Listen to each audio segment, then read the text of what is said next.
तो they'll be the first one to help you to give you a referral.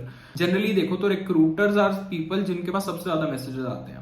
Opportunities तुम्हें मिलेंगी but वो एक अपॉर्चुनिटी जिसको तुमने क्रैक करना है, you should be always like ready to grab that opportunity that comes इन।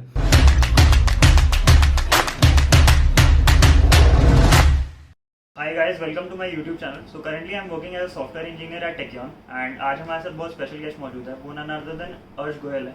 उन्हें 1 year ऑफ एक्सपीरियंस है एंड वो सैमसंग में काम कर रहे हैं। तो आज हम उनके साथ बहुत बात करने वाले हैं लाइक रेफरल्स के लिए और हाउ टू गेट रेफरल्स के बारे में बात करेंगे। तो ये वीडियो बहुत इन्फॉर्मेटिव होने वाला है, तो आप इसको एंड तक देखिएगा। तो चलिए शुरू करते हैं। हाय अर्श, आप कैसे हो? हाय शांश, आई एम गुड। आप कैसे हो? मैं भी बहुत बढ़िया हूँ। अर्श, आप ये बता दीजिए कि रेफरल होता क्या है? हाँ, तो बेसिकली यार मतलब स्टूडेंट्स के दिमाग में ना ये मिस इन्फॉर्मेशन होती है कि रेफरल, अगर मुझे कोई रेफर कर देगा तो शायद मेरी डायरेक्टली उस कंपनी में जॉब लग जाएगी या शायद मुझे डायरेक्टली इंटरव्यू का चांस मिल जाएगा। बट तुम्हें थोड़ी चीजें क्लियर करनी है कि रेफरल एक ऐसी अपॉर्चुनिटी है जिसके थ्रू तुम्हारा इनिशियल स्क्रीनिंग शायद हट जाता है कुछ कंपनी से।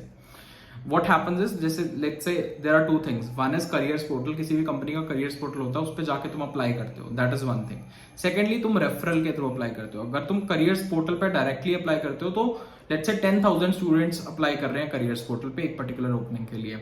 सेकंड चीज है, तुमने कहा कि मैं इस एम्प्लॉय का रेफरल लेके फिर अप्लाई करूंगा। अगर तुम इस एम्प्लॉय के रेफरल के through let's say out of 10,000 students ने रेफरल के साथ अप्लाई किया।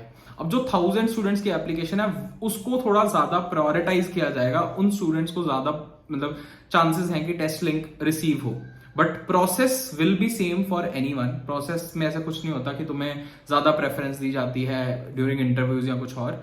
तो जस्ट इनिशियल स्क्रीनिंग या कि तुम्हें टेस्ट लिंक आने के चांसेस बढ़ जाते हैं, that is what is referral. Okay, तो रेफरल से ऐसा कोई गारंटी नहीं होता है बट रेफरल से चांसेस बढ़ जाता है, राइट? बिल्कुल बिल्कुल। Okay, got it. अब आप ये बता दीजिए कि अप्रोच क्या होता है रेफरल का करने का। तो अप्रोचेस डिस्कस कर लेते हैं कि अप्रोच अगर हम रेफरल अप्रोच कर रहे हैं तो वो कैसे अप्रोच करेंगे। तो अगर let's say if you also want to get a referral, तो दिमाग में सबसे पहले आता है कि रेफरल किससे ले, मुझे तो इस कंपनी का कोई एम्प्लॉय जानता ही नहीं है। तो ऐसे जरूरी नहीं है कि तुम्हें हर कंपनी का हर एम्प्लॉय जानता हो so as to get a referral. तो तुम्हें अपने कनेक्ट्स बनाने हैं। सबसे इंपॉर्टेंट कनेक्ट्स क्या होते हैं? तुम्हारे कॉलेज के एलुमनाइज। लेट्स से अगर तुम्हें कुछ Amazon में ओपनिंग दिखती है या माइक्रोसॉफ्ट में ओपनिंग दिखती है तो try finding out your college एलुमनाइज जो तुम्हारे कॉलेज से पढ़े हुए हैं एंड अब Amazon माइक्रोसॉफ्ट में काम कर रहे हैं। तो they will be the first one to help you to give you a referral. तो उनको पकड़ो, like you send them a connection request. And ऐसा भी नहीं है कि उसी दिन जिस दिन ओपनिंग आती है उसी दिन रिक्वेस्ट सेंड कर रहे हो, क्योंकि उस दिन उनके पास भी मल्टीपल डिफरेंट रिक्वेस्ट आती हैं। तो the better thing would be कि अगर कुछ तुम्हारे लिस्ट ऑफ कंपनीज है कि ये कंपनी में मुझे अप्लाई करना है, तो उनके एम्प्लॉयज के साथ पहले से कनेक्ट करके रखो, कनेक्शन बना के रखो, so that things could become easier for you जब भी उस कंपनी की ओपनिंग आती है। अब रेफरल के लिए अप्रोच कैसे करना है? रेफरल के लिए ऐसा नहीं है कि तुम जैसे LinkedIn is a very good platform जहां पे तुम रेफरल ले सकते हो, तुम नेटवर्क कर सकते हो from people from different companies. तुम अपने कॉलेज एलुमनाई को पकड़ो, उनको लिखो कि you will have to frame up a message. वो मैसेज बहुत ज्यादा बड़ा भी नहीं होना चाहिए, बहुत ज्यादा छोटा भी नहीं होना चाहिए। लाइक जनरली स्टूडेंट्स क्या करते हैं, हाय हेलो वाला मैसेज भेजते हैं। If you send a hi hello message, मैं अगले दिन रिप्लाई करूंगा हाय हाउ आर यू। फिर तुम थर्ड डे रिप्लाई करोगे I am fine how about you.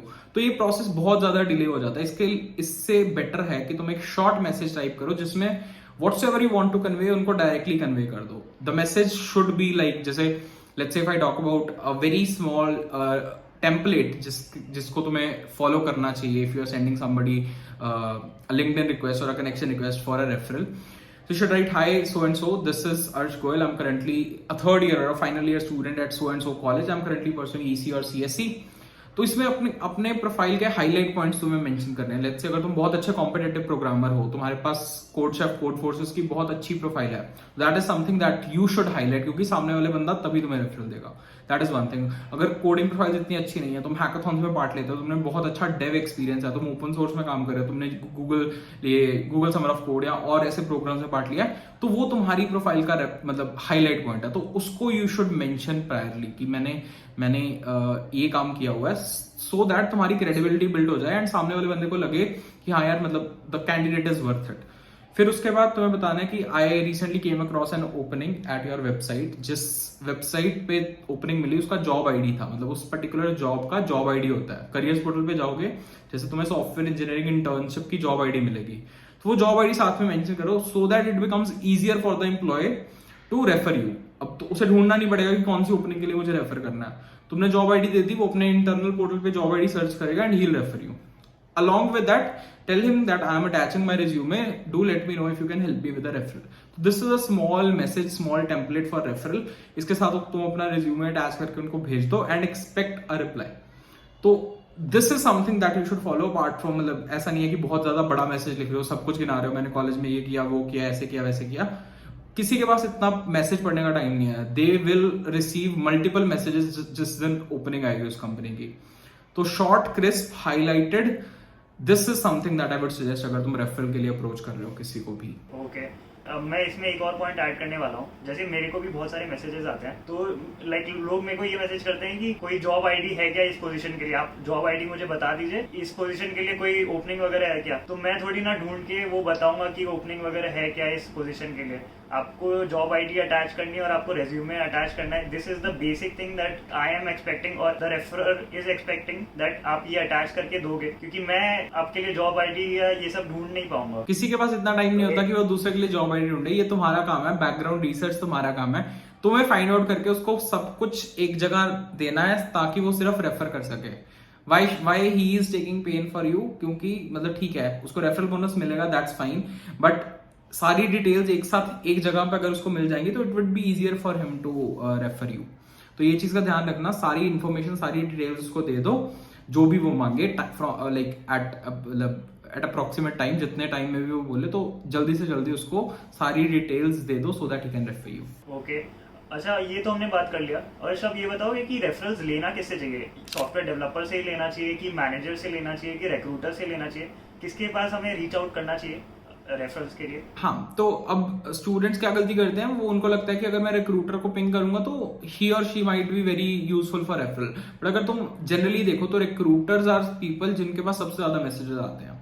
तो रिक्रूटर्स को नहीं मैसेज करना तुमने जैसे तुम एसडी पोजीशन के लिए अप्लाई कर रहे हो, तो the most suitable people who could refer you for SD position, जिनको पता है कि क्या स्किल्स चाहिए इस पोजीशन के लिए, एंड अगर तुम में वो स्किल्स हैं या नहीं है, तो तुम्हें उस कंपनी में ऑलरेडी काम कर रहे सॉफ्टवेयर इंजीनियर्स को मैसेज करना है, सॉफ्टवेयर इंजीनियरिंग मैनेजर्स को मैसेज करना है, सो दैट उन लाइक दे कैन आइडेंटिफाई कि हाँ यार बच्चा कैपेबल है, एंड अगर उनकी पर्टिकुलर टीम में कुछ ओपनिंग है तो वो तुम्हें इंटरनल ओपनिंग के लिए भी रेफर कर सकते हैं। जैसे तुम सॉफ्टवेयर इंजीनियरिंग के लिए कर रहे हो तो एसडी एम्प्लॉयज को करो, तुम पर्टिकुलरली डेटा साइंस वाली पोजीशंस के लिए रेफरल चाहते हो तो डेटा साइंस वाले एम्प्लॉयज को पकड़ो, उनको बोलो कि if they can refer you in their team so they will be better, they will be able to जज you better in that case. Okay, एक पॉइंट और ऐड करना चाहूंगा। जैसे अगर मैनेजर्स वगैरह को बोलोगे और सॉफ्टवेयर इंजीनियर्स को बोलोगे, तो मैनेजर्स अगर आपको रेफर करोगे और सॉफ्टवेयर इंजीनियर्स रेफर करेंगे, तो इसमें ये डिफरेंस आ जाता है कि मैनेजर्स अगर रेफर करता है तो आपका प्रोसेस ज्यादा जल्दी हो जाता है compare to a software engineer. वो अगर 10 दिन टाइम लेगा सॉफ्टवेयर इंजीनियर के लिए, तो मैनेजर के लिए 2 दिन में हो जाएगा ये प्रोसेस, एंड आपको जल्दी कॉल आएगा। पहले ट्राई करिए कि अगर आपको कोई मैनेजर्स वगैरह रेफर कर दे तो आपका बहुत ही अच्छा हो जाएगा, एंड अगर नहीं तो सॉफ्टवेयर इंजीनियर भी रेफर करेगा तो चलेगा। बिल्कुल बिल्कुल। अब हम ये बात कर लेते हैं कि क्या क्या कंपनी को अप्रोच करना चाहिए, like which company to approach for to get a referral. क्या हम सारी कंपनीज को लाइक अप्रोच कर सकते हैं रेफरल्स के लिए, कि कुछ कुछ कंपनीज होती हैं जो रेफरल लेती हैं? मतलब अगर फ्रेशर्स की हम बात करें तो काफी कम कंपनीज हैं जो रेफरल के थ्रू अप्लाई करती हैं, क्योंकि फ्रेशर्स के लिए applications they receive in thousands और लैक्स, तो इतनी सारा एप्लीकेशंस में अगर वो रेफरल भी लेना चाहे तो 15,000 तो उनको रेफरल्स ही आ जाते हैं। तो फ्रेशर्स के ओपनिंग के लिए जनरली बहुत कम कंपनीज होती हैं जिनका रेफरल काम करता है। अगर तुम Amazon की बात करो तो Amazon में if you apply with a referral there are very high chances you get a testing. तो Amazon जैसी कंपनी में तुम रेफरल चला सकते हो, और भी मल्टीपल डिफरेंट स्टार्टअप्स, जितने भी स्टार्टअप्स फ्रेशर्स आया करते हैं मोस्टली रेफरल के थ्रू आया करते हैं। अगर मैं जोमेटो की बात करूँ तो जोमेटो में they don't have a careers portal, you just need to pick any of their employees, उनको बोलना है कि वो तुम्हें रेफर कर सकते हैं। तो उनका करियर्स पोर्टल ही नहीं है, वो सिर्फ रेफरल के बेसिस पे कंपनी चल रही है। तो generally for freshers come companies होती हैं, तुम्हें एम्प्लॉयज के साथ चेक करना पड़ता है कि क्या ये पोजीशन ओपन है फॉर रेफरल। जैसे माइक्रोसॉफ्ट की बात करें तो माइक्रोसॉफ्ट में फ्रेशर्स के लिए you can't get a referral. Internship में भी लोग बोलते हैं कि they will give you a referral, but वो रेफरल का कोई सेंस नहीं है, they don't check for that referral thing. तो जिस कंपनी में भी अप्लाई कर रहे हो, एंड ऐसा भी नहीं है कि तुम रेफरल की वेट करते करते बहुत ज्यादा टाइम लगा रहे हो एंड तुम्हारी ओपनिंग ही मिस हो जाए। तो अगर नहीं मिल रहा है रेफरल तो go ahead and apply without a referral also, that does not make sense. अगर तुम्हारा रिज्यूमे अच्छा है तो तुम्हारी प्रोफाइल अच्छी है तो you will definitely get a call back. Okay, तो क्या सीवीज का भी रोल प्ले करता है रेफरल्स में? मतलब if I talk about CVs तो हाँ डेफिनेटली अगर तुम्हारा सीवी स्ट्रक्चर्ड है, अच्छे से सारे पॉइंट्स उसको दिख रहे हैं, लेट्स से अगर मुझे 10 लोगों ने अपना सीवी भेजा है एंड मुझे दिख रहा है कि यार इस बंदे का सीवी हाईलाइटेड है, इसने अच्छा कॉम्पिटिटिव प्रोग्रामिंग प्रोफाइल्स हैं, इसने अच्छे प्रोजेक्ट्स बनाए हैं, तो अगर तुम्हारी सीवी स्ट्रक्चर्ड है, सीवी में ऐसे पॉइंट्स हैं जो लाइक मोस्ट सूटेबल है उस जॉब के लिए, तो अगर 10 में से मुझे चूज करने होंगे 2 तो मैं तुम्हारा रिज्यूमे चूज करूंगा। तो सीवी तुम्हें बहुत अच्छे से बनानी है, रिज्यूमे बहुत अच्छे से बनाना है। ओके तो लाइक इसमें एक और चीज़ बोलना चाहूँगा, जैसे एटीएस वगैरह ट्रैक करते हैं उन लोग रेज्यूमे से, तो जैसे अगर कोई जॉब रोल है, जैसे उस जॉब रोल में C++ या जावा रिक्वायर्ड है, तो C++ और जावा हम ऐड कर दें क्या उस रेज्यूमे में? लाइक आई थिंक ट्वीट करते रहना चाहिए थोड़ा रेज्यूमे जॉब रोल के हिसाब से। डेफिनेटली, मतलब ऐसा नहीं है कि एक रिज्यूमे बना लिया वो हर कंपनी में हर रोल के लिए दे रहे हैं। From company to company try to tweak if you are applying off campus, मतलब ये जनरली एटीएस फ्रेंडली रिज्यूमे होना चाहिए अगर तुम ऑफ कैंपस अप्लाई कर रहे हो। व्हेन आई से ATS friendly, it's ATS stands for applicant tracking system. इसमें बेसिकली जो एल्गोरिथम काम करती है that is string matching algorithm, मतलब तुम्हारे जो जॉब डिस्क्रिप्शन होता है, जॉब डिस्क्रिप्शन में से कुछ कीवर्ड्स लेके उनकी स्ट्रिंग बन जाती है एंड जो तुम्हारा रिज्यूमे है उसमें से कुछ कीवर्ड्स लेके स्ट्रिंग बन जाती है। उसके बाद लाइक जो स्ट्रिंग मैचिंग एल्गोरिथम्स तुम पढ़ते हो, मतलब this is something that I know from a recruiter कि ऐसे स्ट्रिंग मैचिंग एल्गोरिथम यूज होके they get a certain percentage कि 70% तुम्हारा मैच हो रहा है, तो if that is above a certain threshold फिर you get a test link. तो ऐसा है कि अगर जॉब डिस्क्रिप्शन के हिसाब से तुम अपना रिज्यूमे ट्वीक कर दोगे तो there are like the probability of getting a test link increases.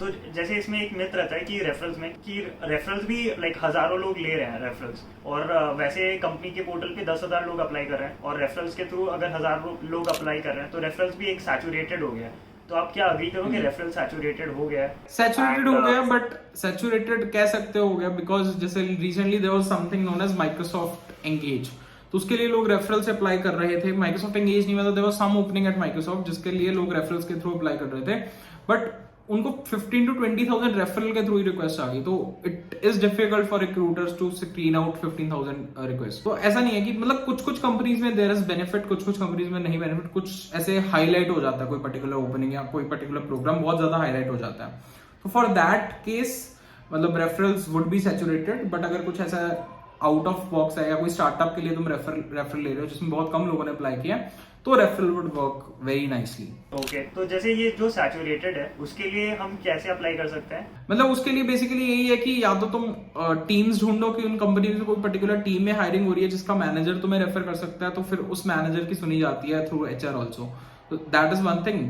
अगर नहीं है तो देन इट्स मोर ऑफ कि अगर रेफरल्स भी बहुत ज्यादा लोग लेके अप्लाई कर रहे हैं तो you should also try your luck. अगर रेफरल के थ्रू मिल जाता है तो there's nothing to lose, and moreover like what I have observed and what people have observed from the past 1.5 years is ऐसा नहीं होता कि there are many times कि अगर तुमने रेफरल लिया तो भी तुम्हें टेस्ट लिंक नहीं आ रहा है, बट अगर तुमने विदाउट रेफरल अप्लाई किया तो तुम्हें टेस्ट लिंक आ रहा है, तो it is 50% luck, definitely it's 50% luck to get a test link, to get an interview call.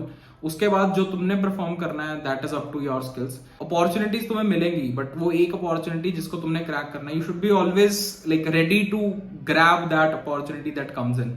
ऐसा नहीं होना चाहिए कि यार अपॉर्चुनिटी आ रही है फिर तुम सोच रहे हो कि मुझे पढ़ना है। अपॉर्चुनिटीज आती जाएंगी, तुम्हें सिर्फ एक अपॉर्चुनिटी चाहिए, अच्छी अपॉर्चुनिटी चाहिए। उसके लिए तुम्हें ये नहीं सोचना कि कब टेस्ट लिंक आएगा, मतलब ये माइंडसेट बन जाता है जनरली अगर हम प्लेसमेंट फेज में गुजर रहे होते हैं कि टेस्ट लिंक नहीं आ रहे, स्टूडेंट्स को टेस्ट लिंक आ रहे हैं, बट स्लोली मतलब you will get a test link, आज नहीं तो 2 महीने बाद या 6 महीने बाद, but you will get that test link. Rightly said. और इसमें एक और चीज़ ये है कि आप लिंक्डइन के थ्रू तो रेफरल्स मांग ही सकते हो, आप मेल भी कर सकते हो। अगर लिंक्डइन का कनेक्शन एक्सेप्ट नहीं हो रहा है तो आप उनको मेल आईडी ढूंढ के मेल कर सकते हो, जो भी रिक्रूटर है या जो भी मैनेजर है आप उनको मेल कर सकते हो सीवी अटैच करके एंड सेम टेम्पलेट में, जैसे अर्श ने बताया। तो वो हम अगर मेल भी करेंगे तो मेल से भी वो रेफर कर देता है। लाइक बहुत इन्फॉर्मेटिव सेशन हुआ है ये, एंड आई थिंक काफ़ी मज़ा आया मेरे को तो ये सेशन में, काफ़ी लर्निंग हुई है। तो thank you for taking out the time to talk to us. Thank you so much Shreyansh for having me here and wishing you all the best for your YouTube journey that you have started up. Okay आप लोग ने अगर यहाँ तक video देखा है तो ये वीडियो को लाइक कर दीजिए, और अगर अभी तक चैनल को सब्सक्राइब नहीं किया तो चैनल को सब्सक्राइब कर दीजिए और बेल आइकन को भी दबा दीजिए। चलिए मिलते हैं नेक्स्ट वीडियो में। Thank you guys.